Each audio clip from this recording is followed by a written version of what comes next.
Hello and welcome to Brisbane Water National Park. I'm here with Julian and we are walking down trying to find the Gosford Glyphs. Now the Gosford Glyphs are hieroglyphs or petroglyphs that have been made by an unknown origin. Whether it is a drunk Czechoslovakian man, which are rumours, but I doubt it to be true, or 4,600 years ago, a boat crash that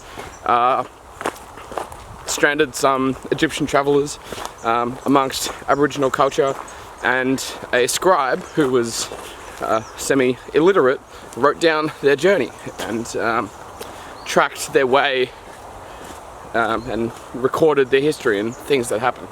So we are going to discover these glyphs. They are deep in the forest, so we are going deep, and I don't know, maybe we'll be bitten by some snakes. So here behind me is the grandmother tree. It is a special spiritualistic, ritualistic place in the Aboriginal culture of the people in the area. You can see behind me that it is a ginormous tree, so you must give it a hug when you come past as well, because it is a grandmother. It's a spirit that watches over the forest. We've seen about 3 of these so far, and they're just big circles, big carved circles.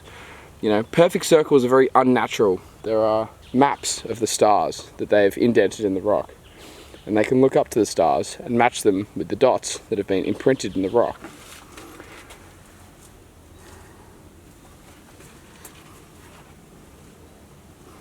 Here, the square with the symbols inside it, it's called a cartouche, and it indicates royalty in ancient Egypt.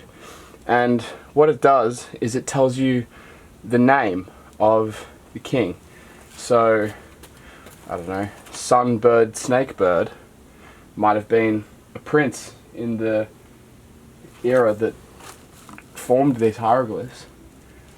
They've found these West African works that they think that it may be, you know, a mix of West African and Egyptian culture, that the scribe who carved these in the rocks must have been a mix of culture, because, you know, these don't look exactly like Egyptian hieroglyphs here. You know, like, there's some interesting triangle formations.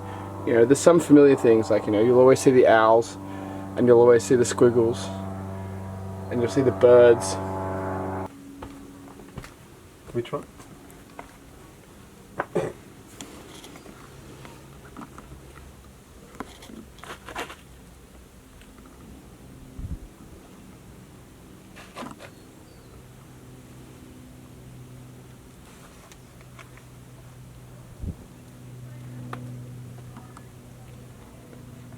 What a fantastic part of the world. I could tell everywhere that I walked through, it was powerful.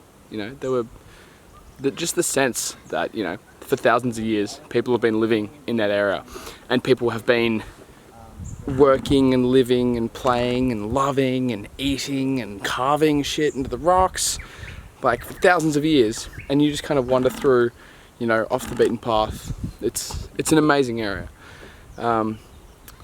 The glyphs are incredible. You know, you don't see anything like that every day. And, you know, if you look on Wikipedia and you look on all these, like, Google reviews and forums, you'll see that people don't think it's real.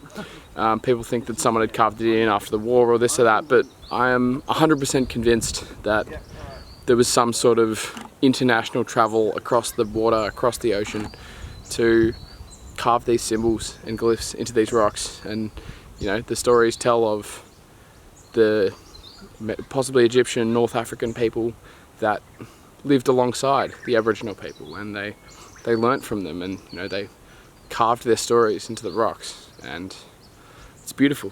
It's a beautiful place, beautiful area, beautiful story.